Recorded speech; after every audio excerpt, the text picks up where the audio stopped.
So after the 7 Years' War was over, Britain needed to raise money to cover the cost of that war, so they raised the taxes on the 13 colonies. Because in large part, the 7 Years' War was fought to protect those 13 colonies. But the colonies did not like that because they did not have any representation in the British Parliament, so they thought the taxes were unfair.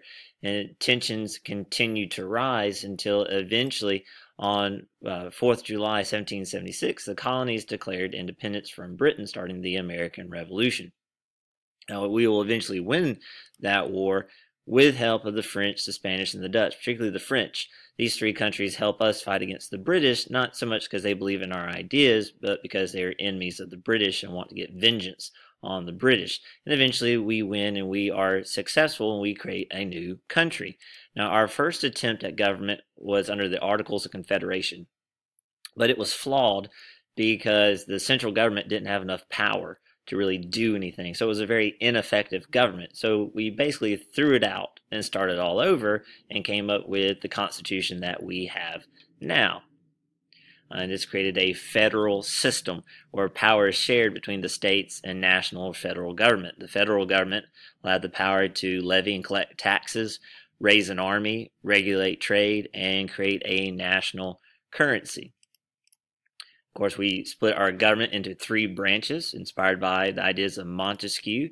Right? You have the executive branch with a president, vice president, and his cabinet. You've got the legislative branch, which is Congress, the Senate and House of Representatives, and then the judicial branch, which is the Supreme Court and other federal courts. And each branch has certain powers. So the executive branch, that the president's commander-in-chief, he signs laws, or he can veto or reject laws. He appoints the Supreme Court justices and lower federal court judges. He appoints cabinet members as well, like Secretary of State. He also negotiates treaties.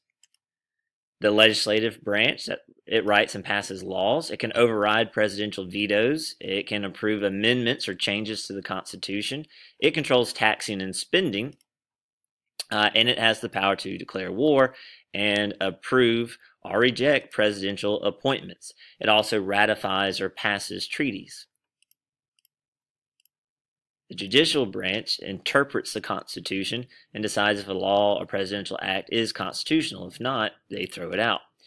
They can overrule all decisions made by lower federal courts as well, and Supreme Court justices are appointed for life. That way they don't have to worry about angering the president or a politician. Once they're a Supreme Court justice, they're a Supreme Court justice for life. So if you look how each branch checks the power of the other, the president, the executive branch, can veto a bill, reject it, but then the legislative branch can override the veto and pass it anyway. He is the commander-in-chief, the president's commander-in-chief, but it's Congress that declares war. The president can appoint people to federal positions, but then Congress can refuse those appointments. So they're checking the power of each other. The president negotiates treaties with other countries, but it's Congress that has to ratify and pass and accept the treaty. The judicial branch can declare a law unconstitutional, but then the legislative branch can simply amend or change the Constitution, checking the power of each other. The executive branch appoints the Supreme Court justices, but then they are appointed for life, so they don't have to worry about being fired. So each branch is kind of checking the power of the other branches. Right?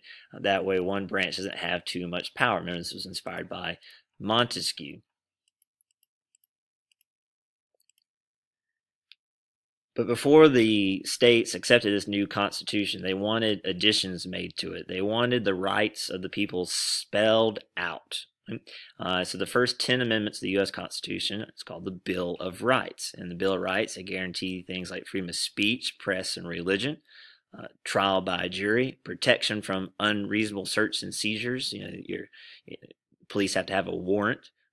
No cruel and unusual punishment, the right to bear arms, and the protection of property rights. And many of these ideas, of course, are inspired by the Enlightenment. So the United States and its Constitution, its Bill of Rights, its three branches of government, system of checks and balances and separation of powers, they're all products of the Enlightenment.